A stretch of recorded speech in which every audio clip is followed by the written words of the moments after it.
تستمعون إلى رواية زينب بقلم الدكتور محمد حسين هيكل، بصوت هايدي عبد الرحمن. الجزء الرابع من الفصل الثاني. جاء حامد مع إخوته إلى القرية لقضاء إجازة الصيف بعد أن أمضى سنته بين أعماله وأحلامه محاطا دائما بالحيطان القريبة، وكان يخرج أيام الربيع إما إلى شاطئ النهر الكبير يفرج همه أن يرى المناظر البديعة التي تحيط بالجانبين، أو يأخذ فوق ظهر الماء قاربا إذا هو رأى الوقت جميلا، أو يذهب إلى الهليوبوليس يرى فيها الأفق البعيد نازلا فوق التلال، أو مطوقا الرمل الأصفر بقبته الزرقاء، والهواء الناشف يهب لذيذا يفتح له صدره ويقف ليرى تلك الآفاق البعيدة من الصحراء المحيطة بالواحة الناضرة، ثم يرجع على الطريق المسفلتة وتمر به الغيد تحت حبراتهن السوداء تبين منها أذرعهن الملفوفة الناعمة، وبراقعهن الشفافة تنم عن أذقانهن الدقيقة أحيانا، وخدودهن المتوردة في لونهن القمحي الجميل، وعيونهن النجل قوست فوقها حواجب سوداء تعلوها جباه نقية، ويسير حالما ذاهبا في خيالاته إلا أن يستلفته جمال ما حوله، أو الهواء يهب فيرفع من أطراف رؤوس الحبرات فتصيح بعض الفتيات متلفتة تريد أن تتقي هذا المتحسس، ويجلس أحيانا على الطاولات الموضوعة إلى جانب الطريق، أو هو يذهب إلى القهوة ينتظر بها، ولا يبعد أن يرى بعض أصحابه فيتحادثون، ويجر الحديث ذيوله من موضوع لآخر، ويستنفد الوقت ويضطر الصديقان للرجوع. وكثيرا ما كان ذهابه في أحلامه لا يدع له أن يرى كل ما يحيط به، ولقد كان مولعا بتلك الطبيعة الناشفة التي تحيط بالواحة الناضرة، حتى لقد كان يذهب إليها مرات متوالية آخر العام قبل أن يهجر العاصمة، فيمتع نفسه منها ومن المناظر المدنية التي تحويها، ومن تلك الأشكال النسائية المحكمة تنسدل ثيابها دقيقة مع كل أجزاء الجسم، قبل أن يذهب إلى المناظر الريفية وثياب الفلاحات المسدولة المستقيمة يظهر من تحتها جلال صاحباتها، ثم لا يرجع نحو 10:10 من المساء والطرماي يشق به الخلاء، والهواء يسري وسط الظلمة ومن تحت نور الكهرباء إلى العربات تكاد تطير في سرعتها. جاء حامد مع إخوته إلى القرية ومكث بها الأسابيع الأولى، يذهب أخريات النهار وحده أو مع بعض خلانه إلى المزارع يرى ما فيها، ثم إذا جاء الليل وطلع القمر اصطحب صديقا له إلى بعض الترع يجلسان على شاطئها في مصلى مفروش بالحلفاء يهب فوقه النسيم، فإذا ما أخذ حظهما من الجلوس رجع أدراجهما بتلك الخطى البطيئة اللذيذة، فوجد جرائد المساء قد جاءت، وصار الناس ما بين آسف لحادث حدث، أو متألم من ظلم الحكومة وتعسفها قصدا، أو ضاحك بين أسنانه أن قرأ أمامه تصريح وزير ما أكثر ما صرح، أو متهيج ساخط لما ارتكبه بعض الموظفين الإنجليز من الحماقات، أو متحادثين ينتصر أحدهما لصحفي والثاني لآخر، فيأخذ حامد جريدة يمر عليها بنظرة، ولا يبعد أن يطلب بعض الحاضرين إليه أن يقرأ لهم الافتتاحية أو يأخذ رأيه فيما كانوا فيه يختلفون. فلما كان في بعض الليالي وقد رجع مع مطلع القمر وجد القوم سكوتا، ليس من بينهم إلا من يقص حكاية عما في الغيط ومقدار ما أضر العطش القطن في هذه الأيام الأخيرة. والمهندس الله يضره ماسك المية بيده، تفتح له إيده تيجي المية تجري. أنا والله مش عارف الناس دول ذمتهم إيه. هو يا شيخ الناس عاد عندهم ذمة ولا دين؟ أصح الكلب بتاع مركزنا ده واخد ديك النهار لما هو طافحه وهو طول الدور ده المية ناشفة. لا، والمسألة كلها بايظة من مهندس لباش مهندس لمفتش، كله خبص في خبص. يعني أول امبارح انبعت كم تلغراف وكم عريضة وراحوا قبلوا المفتش بالذات، ولا شيء، ولا حياة لمن تنادي. والله ما يجيب العاتي إلا الفلوس، إحنا عارفين أهل بلدنا، ويعني بس ليه كان ولا تلغرافات ولا مقابلات، والقرشين اللي راحوا في ده نحطوا على كمان قرشين ونحطوا في ايد المهندس، ودورنا في الدور وفي البطالة زي ما يعجبنا. قطع حديث القوم دخول السيد محمود، فوقفوا جميعا ثم جلسوا وتبادلوا التحية معه، ودخل الخادم بعد ذلك ومعه الجرائد، وتناولها منه حامد ووضعها على ترابيزة أمامه، ثم نودي بقهوة فجاءت، وتناولوا الحديث من جديد، فسألوا السيد عن أمر الماء، فأجابهم أنه سيصلهم هذه الليلة، وعلى العادة فتحوا الجرائد وقرأوا ما فيها مسرعين. أما السيد محمود الذي كان مشغولا طول نهاره مع المهندس، وجاء منه بوعد وبتصريح كتابي ليدير مدة البطالة، فلم يهدأ خاطره أن يبيت في منزله مستريحا بعد عناء يوم قضاه ما بين سفر ومناهدة طويلة مع ذلك المستخدم الذي هو من أشد طوائف المستخدمين تعلقا بالحكومة وخدمتها، حيث يخيل إليه ألا عمل من الأعمال الحرة في حاجة إليها، وهو مع ذلك أجرأهم على العبث بقوانينها ولوائحها.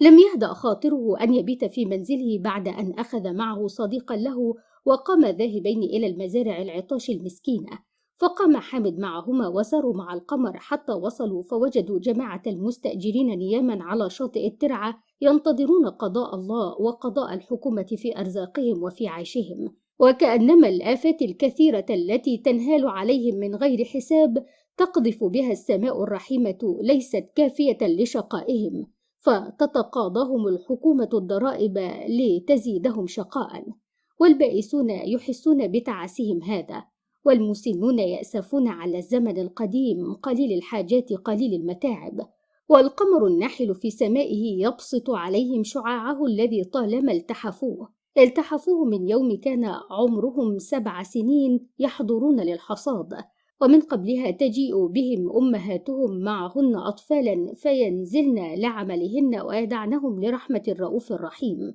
فلما مروا بأول تابوت إذا بصاحبه جاثم إلى جانبه مكون في دفيته، فناداه السيد: مساء الخير يا أبو محرم، اصحى المية جاية. فقام أبو محرم العجوز حتى يئس من الحياة وسلم على القادمين يدا بيد، ثم قال: يا أخي ميتي حاد، القطن بقى يا رحمن يا رحيم، والله كانوا الناس زمان مبسوطين، كنا نستنى إن ليا لما تيجي وبعدين نبدر وخلاص تطلع الغلة التلتل حاجة، وفي التصفية كنا نصيد سمك إيه الدنيا، والأيام دي الواحد ينشف ريقه على ما يحصل له حبة منه، اللي فات باين ما يرجعش. ثم أعاد حكاية الماضي حين كانوا ينالون كثيرا من الخير من غير ما نصب ولا لغوبة، ولم يتسخط إلا على الكرباج وتشدد الحكام في الضرائب، وكأن هذا الفاني سيودع الأرض في أيام معدودة، يهزأ في لهجة الجاد من دعوى الحكومة الحاضرة إصلاح الحال وتنظيم الري وإسعاد الفقير. هكذا صار السيد محمود يوقظ الناس واحدا بعد واحد، فإذا فتحوا عيونهم ورأوا قرار الترعة لا تزال شقوقه واسعة، انبهتوا لما يوقظهم المالك في تلك الساعة من الليل، ولكنه لا يلبث أن يخبرهم أن يستعدوا، فالماء على وشك أن يصل إليهم. فلما بلغوا أحد كبار المستأجرين جلسوا عندهم وشربوا قهوة معه، ولم يتركوه حتى جاءت تباشير الماء تتقلب على الطمي الناشف وتتسرب في الشقوق ثم تسمع بعيدا بعيدا.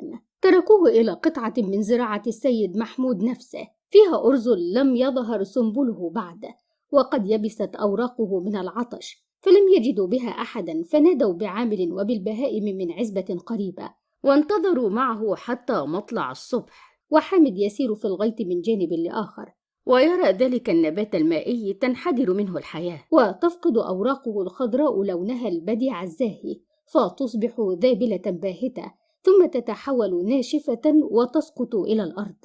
فلما أشرقت الشمس أراد السيد أن يرجع إلى البيت وقد اطمأن على الماء وعلى الزرع، ففضل حامد أن يبقى في المزرعة إلى جانب التابوت يزن بنغمات متشابهة دائمة تضيع ساعات النهار وسط ضوضاء الوجود. فإذا ما أقبل الليل ودخل الكون إلى سكونه وجدت نفسها وتقلبت مع النسيم يسمعها المدلج وسط اللانهائية الهائلة من الأرض المستترة بثوبها الأسود، فيطمئن على البهيمة المجدة في سيرها. وجاء وقت الظهيرة وقد حميت الشمس وأرسلت على الأرض نارها، وحمد يلعب النوم برأسه الساهر طول ليله، قد انزوى في عش هنالك بقي فيه نائما مرتاحا، ثم فتح عينه فإذا الشمس ساقطة إلى مغربها قد احمر قرصها في آخر السماء الصافية، فلون ما حولها ببعض لونه، والترعة الصغيرة إلى جانبه يعلو فيها الماء ثانية بعد أن كان قد هبط قبيل الظهر. تلفت حوله فإذا العامل الذي معه ليس موجودا، وإلى مسافات بعيدة لا تلمح العين شبحا، والثور الذي في التابوت يضج مبطئا، والشمس مسرعة إلى مكمنها، والسماء يقطم لونها رويدا رويدا، وكأن الجو إذ يظلم قليلا تتسرب فيه عفاريت المساء والجن الساكنة هذا الفضاء الكبير من الأرض.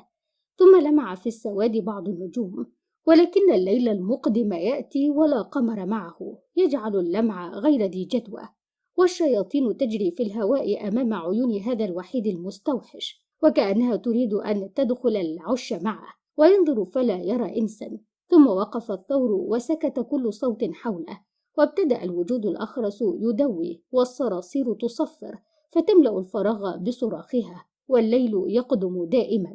أمام كل ذلك تثاءب حامد تثاؤبا طويلا دمعت معه عيناه اللتان لا يزال بهما أثر النوم، فأخذ حصاة حذف بها الثور ثم تمط مكانه من جديد، وعاد ذلك الزن المتشابه المتماوت يحيي شيئا من هذا السكون والموت، والماء ينصب في الحوض يلمع في الظلمة أمام عين المتناوم من غير نوم، والسماء تزداد عبوسا، والنجوم تنظر في لمعانها بعيون ثابتة، والأشباح تزداد تميزا، والليل يقدم دائما. جاءت لحامد في ذلك الوقت كل الأحلام الفظيعة التي يجيء بها هذا الموقف لمثله. أليس من الممكن أن يفاجئه في هذه الوحدة بعض الذئاب فيناوئه وينغص عليه سكونه؟ ثم إن جاء شيء من هذا القبيل أفيمكن أن يفترس إحدى البهائم التي عنده؟ وماذا يعمل الآن للتحفظ من كل هذا؟ لا شيء في الإمكان عمله. استمرت معه تلك الأفكار مدة ظهرت له طويلة لا يعرف مقدار طولها، وهو يجاهد ما استطاع لطردها ويشجع نفسه، فلما طال به المقام ورأى أن علقة الثور استحقت وليس هناك من يغير عنه، قام هو لتلك العملية البسيطة وسار حتى وصل الطاولة ليجيء بالثور الثاني، فإذا شبح فيها، إذا نائم ذاهب في نومه قد غطى وجهه بمنديل، إذا العامل الذي معه استرق لحظة ليريح رأسه فيها، ولم يجد سريرا أمهد ولا مكانا أخفى وأبعد عن الرجل من الطوالة ما دام لا يريد أن يضايق النائم في العش. أيقظه حامد بيد خفيفة فسأله صاحبه: هل أخذ عشاءه بعد؟ إذ جيء به من البلد وهو هنالك في الركن. لكن حامد كان مشتغلا عن هذا بما هو فيه من أحلام فظيعة وما يبصر أمام عينه من أرواح خبيثة، فلما وجد ثانيا يؤنسه تبدد ذلك كله وراح يتناول طعامه بعد أن دعا الآخر ليأخذ لقمة معه. وبعد العشاء ذهب ثانية إلى نومه غير مستطيع أن يثبت أمام ذلك النسيم اللذيذ العذب يدخل إلى القلب والنفس فيحملها إلى غير عالمنا ويترك الإنسان سكران خادرا. وبقي ممتعا بتلك الراحة الكاملة تحت سقف العش الصغير أقيم له حائطان في جانبي الشمس، وترك الشمال وما حاذاه مفتوحين إلى الخلاء الواسع العظيم. وبقي ممتعا بتلك الراحة التي نروح فيها بكلنا ونغيب معها عن الضجات مهما عظمت حين نكون منهوكين لاغبين. وأي لغوب أكثر من معاناة الشمس المحرقة تشوي الجلود، ثم الساعة المخيفة التي مرت به واقشعر لها بدنه. فلما نال حظه الكامل من النوم استيقظ رائق البال منشرحا، وقام فجلس إلى جانب التابوت الدائم الزن تحيط به الظلمة التي تغطي كل شيء، وخيمة الليل مبذورة فيها النجوم لا تزال بلونها الذي تركها به ساعة العشاء. وبدأ حديثه مع العامل الواضع بشته فوق رأسه المغمض عينه يسارق النوم وتأخذه سنة يبقى فيها ما دام الثور دائرا، فإذا هو وقف طارت سنته ونادى به أن يسير، ثم رجع لها من جديد. بدأ معه حديثا استمر بضع دقائق، ثم راح العامل في دنيا غير الدنيا، وإن بقي أحيانا يؤمن على قول حامد ينطقها من غير ما علم ولا إدراك. والسماء تلمع بكواكبها قد ابتدأت تبهت لمشرق القمر الذي ظهر نصفه ناحلا متورد اللون كأنه خجل من تأخره، ثم تجلى رويدا رويدا وانجلت طلعته فبعث على البسيطة بشيء من شبه النور لمعت تحته المزروعات القريبة بعد أن كانت سوداء قاتمة، والنسيم يتهادى في الفضاء الهائل فتنام تحته النباتات سكرة بلذاته وبالماء يجري تحتها، والحيوان الدائر في التابوت يستمر بلا انقطاع ويدع لصاحبه الراحة في سنته. وتبقى هذه الموسيقى المتشابهة التي تملأ آذان الليل تتبعه في مسيره ودوراته، وحامد في صمته مستأنس بكل تلك الموجودات، يتلفت يمنة ويسرى فيرى الآفاق القريبة والترعة قد انطرح على مائها النور الجديد، تتقلب موجاته الضئيلة سائرة مع التيار. طال به السكون فابتدأ يفكر فيما حوله. كم وراء الأفق من عجائب يحار دونها الذهن، كم هناك من حيوانات وأشياء لا عدد لها هو على قربه منها جاهل أمرها كل الجهل، والتوابيت البعيدة لا يكاد يتميز صوتها لبعدها. ماذا يعمل الناس عندها؟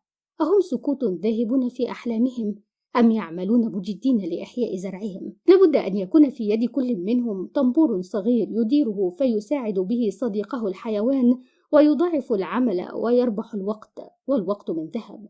وهناك قريبا منه أشياء لا يعرفها، موجودات تتمتع بالنسيم والماء وبهدأة الليل وستاره مثلما يتمتع، مثل عوالم السماء. ما أغرب هذه النجوم اللامعة تبسم لنا عن نفس طيبة.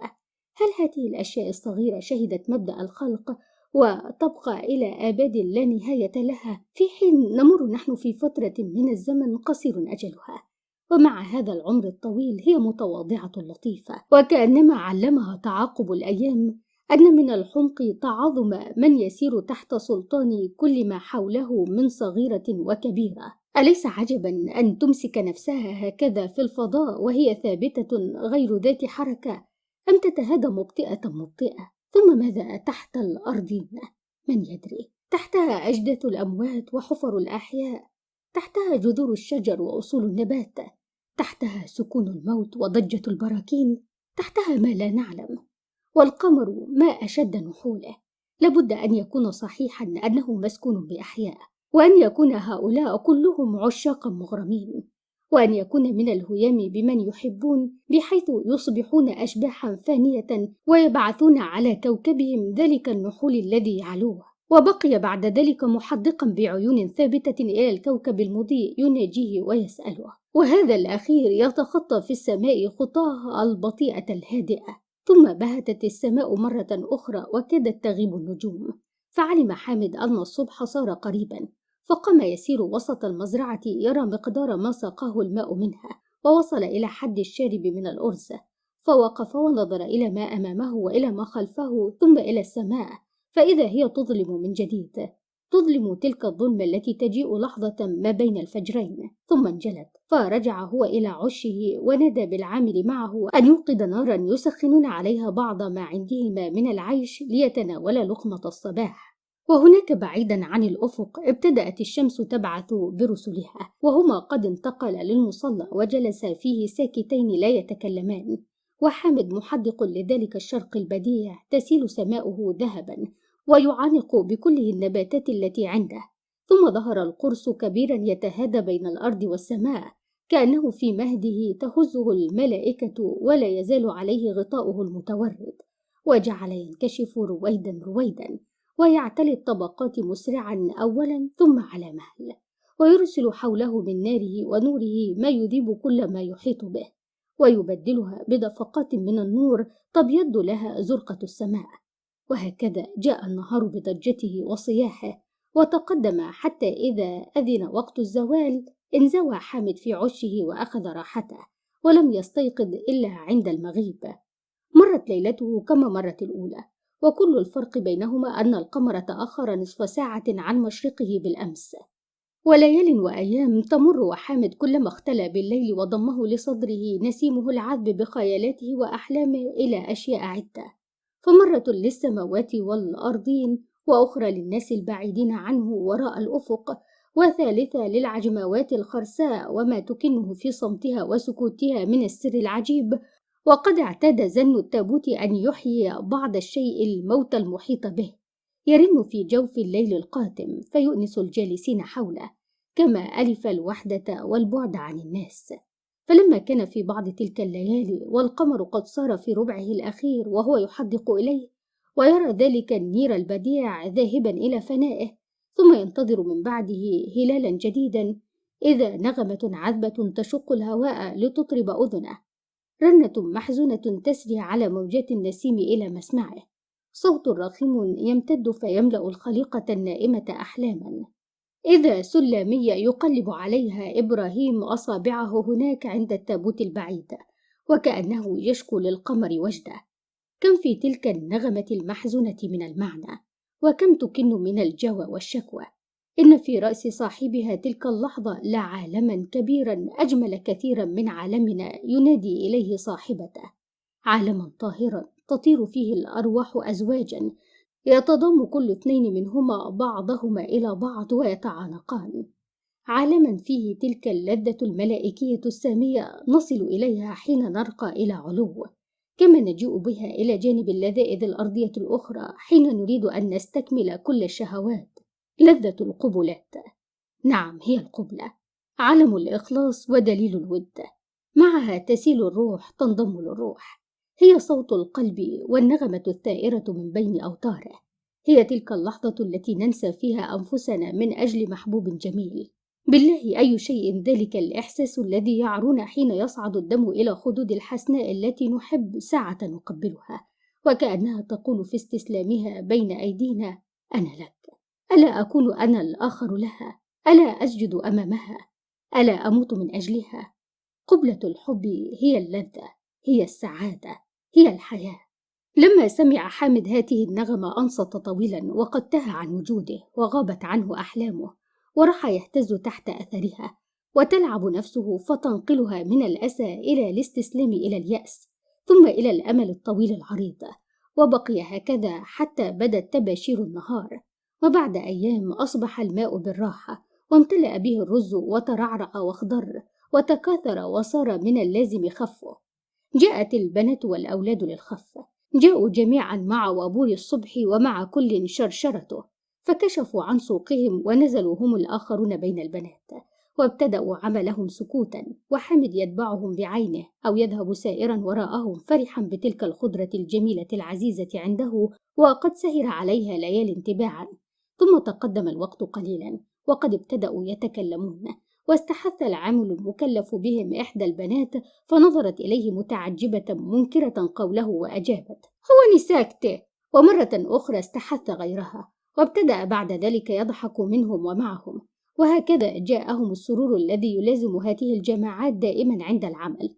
وحمد وإن لم يوغل معهم فيه لم يكن على الحياد تماما، بل كان يجيء مع أحد الطرفين فيعينه على صاحبه، وكم كان يحس ذلك المنصور في نفسه من الفرح، لا لأنه انتصر على صاحبه وذلك في الواقع لا قيمة له عنده، ولكن لأن سي حامد جاء في جانبه وتقضى أول يوم على هذا، ولم يكن فيه ما يستحق الذكر إلا أنهم ساعة المقيل جعلوا إحدى البنات ترقص أمامهم، وفي اليوم الثاني كانوا أصرح في حديثهم وأقرب لما تمليه عليهم إحساساتهم، يضحكون عن قلب طيب ونفس خالصة. بل لم تكن إحدى البنات وقد أحست في نفسها أنها أجملهن لتدع حامد يضحك منها من غير أن تجيبه بشيء أو ببعض شيء.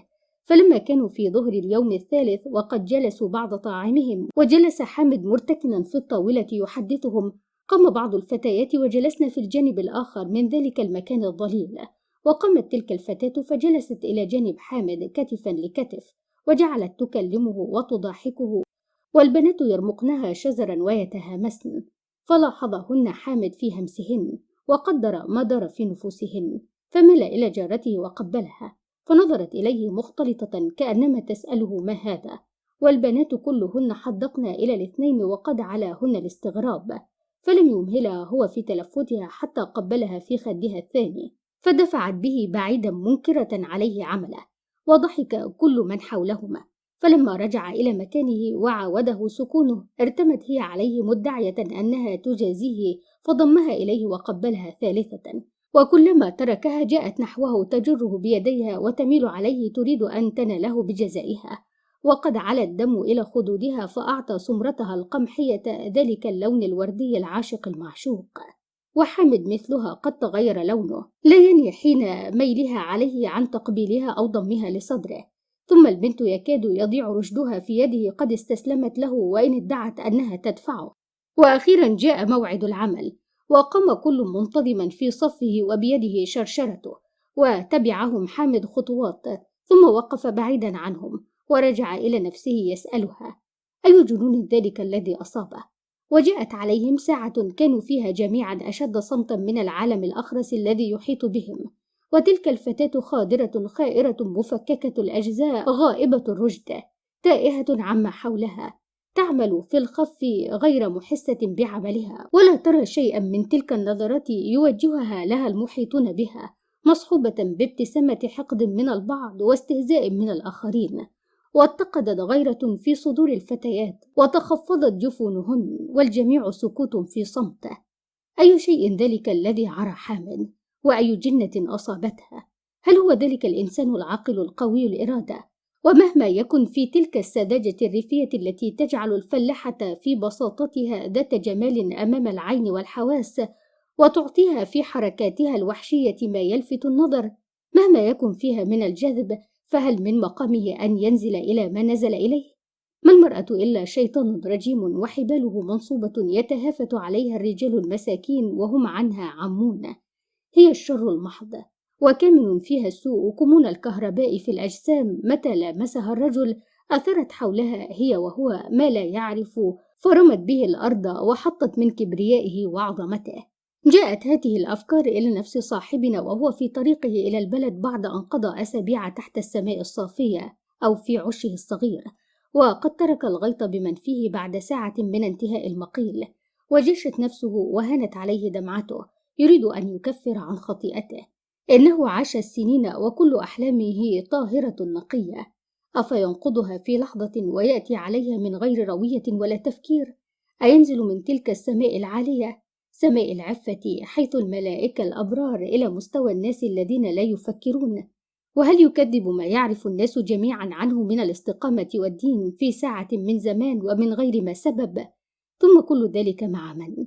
مع فتاة عاملة بسيطة. ويل له من مجازف إلى حتفه رمى بنفسه إلى التهلكة، وويل للنساء جميعا يقذفن بنا من حالق عزتنا وعظمتنا، ثم لا نكسب معهن إلا ضياع قوتنا وأفنتنا ومالنا. بل ويل للوجود الذي رتب العالم بهذا الترتيب المنكود. فلما وصل إلى ترعة في طريقه رمى بملابسه إلى البر ونزل إليها يطهر من رجسه ويستغفر الله من زلته ويرمي عن نفسه ذلك الدنس الكبير. وكلما رأى امرأة سائرة استعاذ بالله من شرها، واستنجد الملائكة الأبرار ضدها، وكلم السماء بصوت عال يصعد إليها وسط سكوت الهواء وسكونه. وقضى بقية نهاره بين أهله المشتاقين إليه، ينظرون إلى وجهه وعليه لون الشمس، وإلى أذرعه سمراء مفتولة، يسألونه كيف طعم الفضاء، فيجيبهم وباله مشتغل ونفسه قلقة، لا يدري أية وسيلة يكفر بها عما عمل. ثم أقبل الليل وراح إلى سريره، فإذا أمامه ظلمة حالكة وهواء مختنق، إذا هو لا يجد ذلك الفضاء العظيم يسري فيه النسيم، تنتعش له النفوس والأرواح، ولا تلك السماء ونجومها تتلألأ أمام عينه فيحدق إليها طويلا وكأنه يجد فيها وحيا ونجوى. ثم القمر لا يملك منه إلا شعاعا يسري له من النافذة، وذلك الصب العاشق مختبئ وراء الحيطان، لا يرنو له ولا يكلمه، وكل المكان خبيث الطعم ثقيل على نفسه. أين الترعة وماؤها الجاري؟ أين الآفاق البعيدة شبه المظلمة مع نور القمر؟ غاب عنه كل ذلك وغاب ما فيه من جمال وسر، ولم يستطع النوم، فجعل يفكر في يومه المدبر آسفا. ثم انقضى بعد ذلك أيام وهو يذهب إلى المزرعة ساعة الأصيل ويرجع عند الغروب، فلما رجعه الهدوء والسكينة وجدت عليه تلك الوحدة المطلقة والابتعاد عن عوالم الكون وعن كل الموجودات، بما سمح له أن يكون بعيدا عن كل مؤثر. قال في نفسه: ساعة رجعت من الغيط وقد أخذت غدائي هناك، كان في البيت هنا فاكهة لذيذة وحلوى، فجلست آكل وإن كنت شبعانا، وما كان أحلى ذلك الطعام وألذه. ثم شربت من بعدها مرطبات من غير عطش، وذهبت لأقول لعماتي وخالاتي عواف بعد غيبتي الطويلة عنهن جميعا، وعزمن علي بحلو مما عندهن، فأطعتهن ووجدته لذيذا. ولما سهرنا وكان معنا الشيخ سعد وغنى بصوته الحلو وسمعته وجدته لذيذا. قتله الله ذلك الرجل، كم هو متقن، وكم ذكرني الشيخ سلام حجازي كيف كانت تتشنج أعصابي وأجلس ساكنا والناس كلهم مثلي حين يفرغ الشيخ من دوره، وقد عرت الأبدان قشعريرة الطرب مرات، فلا يقدرون على أن يحبسوا أنفاسهم دون أن يصيحوا استحسانا. كل ذلك كان لذيذا وحلوا، ولكنه لم يكن بألذ من تلك السويعة التي قضيتها مستوحشا مع البنت تتعلق بعنقي وتضمني إليها وأضمها إلي، أقبلها من خدودها المتوردة. كم كان لهذه الساعة من لذة لولا ما تلاها من الأسى. وأدفعها عني فتقبل علي وتلصق جسمها بجسمي وهي حلوة الروح والرائحة، تكاد تأخذني إليها وتفنى في أو أفنى فيها، ثم نحن جميعا ثملان بسكرة لذيذة ما أحبها إلينا، وكل ما حولها تفوح منه تلك الرائحة المنعشة المخدرة. ثم ساعة تدني ثغرها إلي تدعي أنها تعضني وتقبلني قبلة لا صوت لها، وجسمها كله في تحلله كأنه يموج فيقلب معه عوالم خفية، أحس بها كل من أطراف قدمي إلى شعر رأسي، وتسري لها في رعشة أكاد أتوه معها.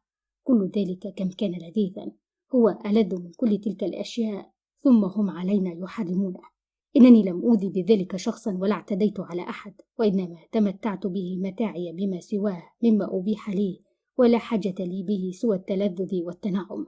حقا لقد كانت ساعة في العمر لا ينسيها إلا مثلها. ثم يقال هي عليكم حرام. نعم يا ضلال الشيطان، في أي شر تريد أن توقعني، وإلى أي وهدة تريد أن تقذف بي؟ كل تلك لذائذ فانية لا طعم لها. نحن بنو آدم بين الملائكة والبهائم، فإما نزلنا لهذه وقنعنا من الوجود بمقنعها، وإما ارتفعنا لمقام تلك ورضينا أن نحرم من الصغائر. وما كنت وقد بلغت إلى اليوم ما بلغت لأنهار من أجل فتاة عاملة مهما بلغ جمالها، أنحط إلى أسفل الدركات. بعد ساعة قضاها بين أسى وألم راح في نومه هادئا لا يعي، وتوالت الأيام وهو يبيت في الدار محتملا ضيق تلك الظلمة الكالحة حيث لا ترى عينه نجما ولا قمرا، وكلما دخل إلى نفسه يحاسبها كان معها الشديد العنيد. وما كان ليلحظ ذلك عليه أحد، وقد عرف الناس عنه دائما كل ما يطلب من مثله: الجد والاستقامة والدين. حقيقة إنه لم يكن يصلي، ولكن ذلك لا يدخل في التقدير العام لأولاد المدارس، لكن الأيام ينسخ بعضها بعضا، والغد يحجب الأمس بأكثف الحجب. بذا راجع حامد سكونه الأول المسدول على حياته، يتخطى تحت ثوبه الرقيق من كل يوم لغده بين أحلام وآمال وخيالات لا حد لها. ولم يبق أخيرا ما يضايقه إلا الليل وسواده الكالح الديجوري وسكونه العميق الأخرس، فكان دائم الإحساس بثقل ظل ما يحيط به، إن الظلمة العابسة أو الحيطان أو السقف أو السرير أو ما سوى ذلك مما ينغص عليه أحلامه وأفكاره.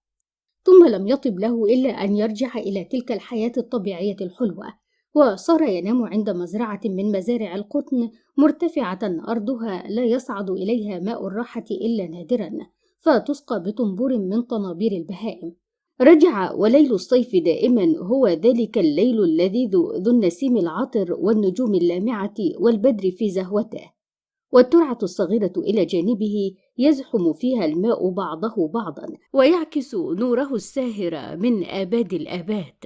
واستعاد بذلك عهده القريب، وإن لم يتمتع بزن التابوت فقد بقي له بدلا من ذلك رج الطنبور تسمعه ما دمت إلى جانبه، فإن أنت ابتعدت قليلا غاب عنك وخرس صوت الليل ولم يبق لك فيه من أنيس. فإذا ما تنفس الصبح رجع إلى أهله بعد ساعة، ثم رح إلى الفتيات في خف الرز يتبعهن، وكأن له من وراء تلك الزرعة مغنما. وبعد أن انقضى نصف الغيط خفا إذا أخت زينب من بين العاملات تقول إنها لم تحضر من قبل لأنها كانت مشتغلة في بناية في البلد. فلما كان الظهر أخذها حمد إلى جانب يسألها عن أختها وحالها، وهل هي مبسوطة في عيشتها وحياتها الجديدة.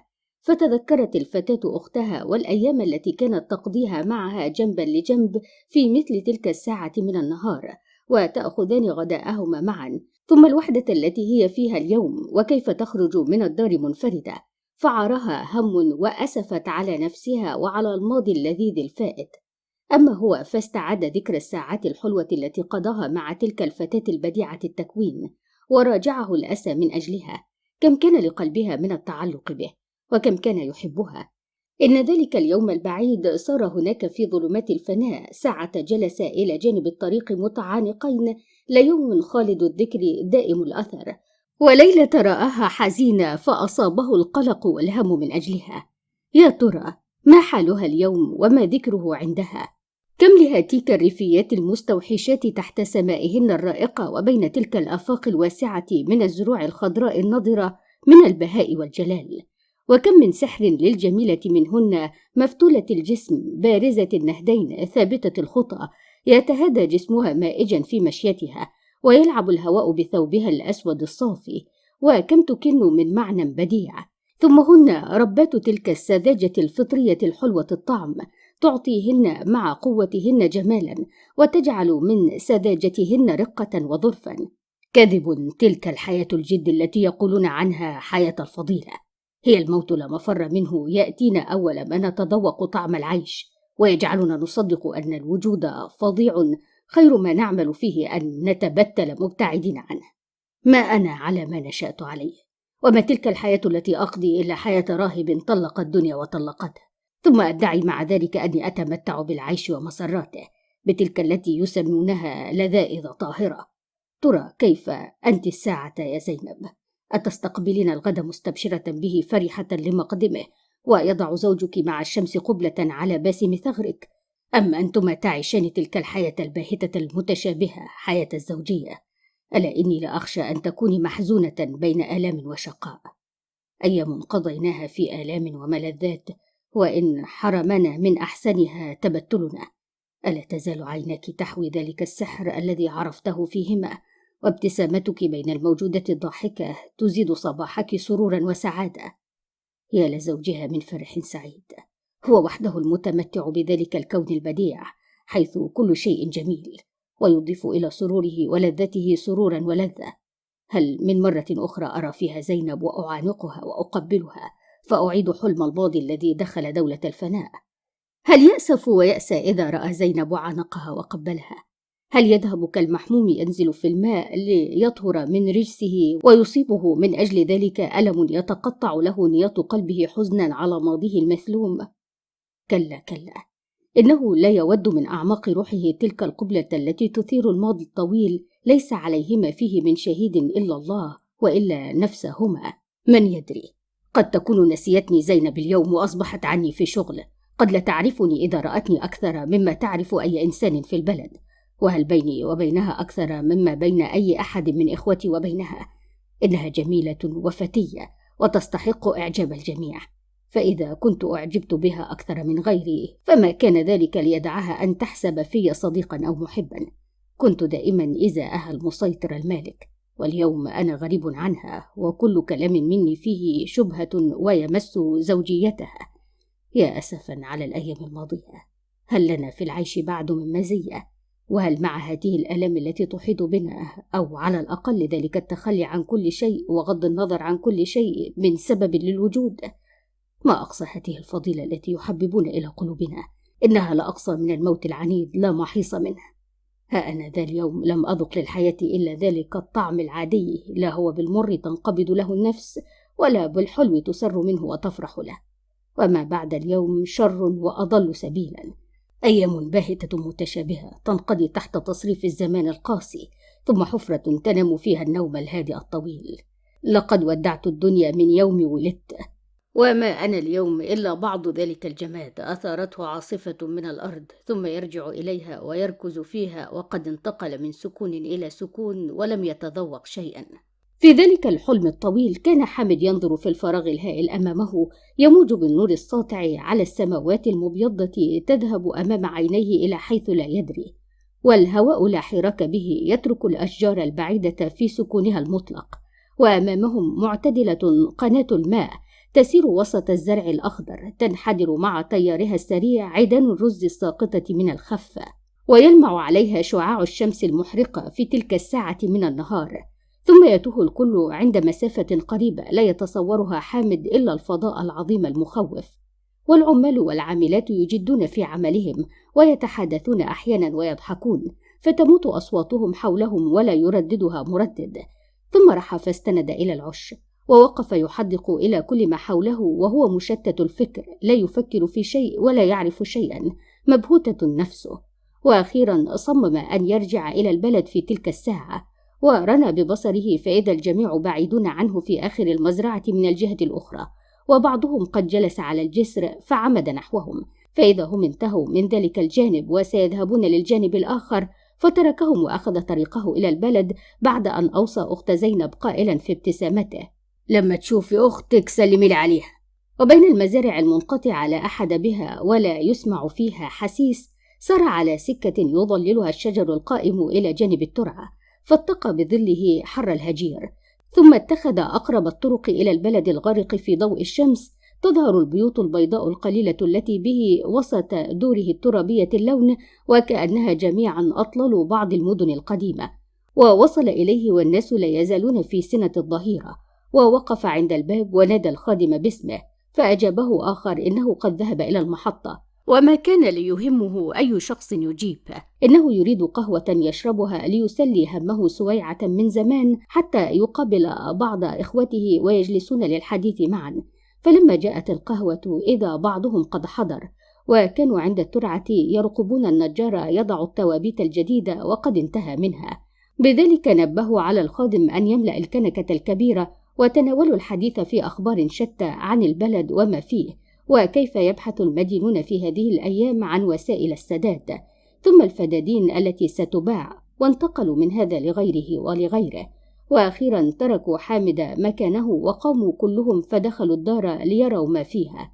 أما هو فبقي في مكانه يفكر ساعة في شأنه هو، وأخرى في أمر أهل البلد المساكين، لا يقدرون فضائع الدين ورذائله، ولا يفهمون المصائب التي تحيق بهم من وراء ذلك الربا الفاحش الذي يستدينون به. والشمس لا تزال حارة محرقة في الخارج، وإن ابتدأ الهواء يتحرك والأشياء تمد ظلها يلجأ إليه من لا عمل له من العاطلين، يجلسون فيه يقصون الحكايات ويلعبون الطاولة بقية النهار. والأشجار تتمايل فروعها قليلا قليلا، وماء البرك الواسعة قد بقي طول الظهيرة يترقرق ويلمع عليه النور الساطع. جاءته موجات خفيفة تتقلب على ظهره، وكلما تقدم الوقت حل الانتعاش محل الموت، ودخلت الحياة جسم الكون، ورجع الوجود شيء من ابتسامته بعد ذلك العبوس الذي يعروه منتصف النهار طول أيام الصيف. وكلما نظر حامد وراء الأشجار تزداد حركة والنخيل يهتز جريده، استبشر بالساعة البديعة، ساعة الغروب. ثم تبين على الطريق بعيدا بعيدا راكبا يلوح عليه أو يسير مبطئا، فاجتهد أن يتعرف من ذا فلم يقدر. هذا شكل جديد غير الذي يرى كل يوم. هذه سيدة ملتفة في حبرتها يسبق الفرس ممسكا بلجامها خادمهم. من عساها تكون هاته القادمة؟ لعلها بعض معارفهم جاءت لزيارة البيت وتبقى يوما أو بعض يوم ثم ترجع. والحبرة مسدولة على أذرعها بانتظام، لا يبين من تحتها إلا يداها الممسكتان بالسرع وتلمعان تحت النور الساطع المتلألئ به الفضاء. والفرس تدق الأرض بخطوات مرتبة، يهتز معها جسم الراكبة متمايلا فوق السرج، وتقترب رويدا رويدا من الدار، وكلما اقتربت زادت تميزا هي ومن عليها. ثم صارتا على قيد باع، وحامد لا يزال غير عارف من هذه. فلما نزلت وجاء الخادم سأله عنها، فإذا بها عزيزة.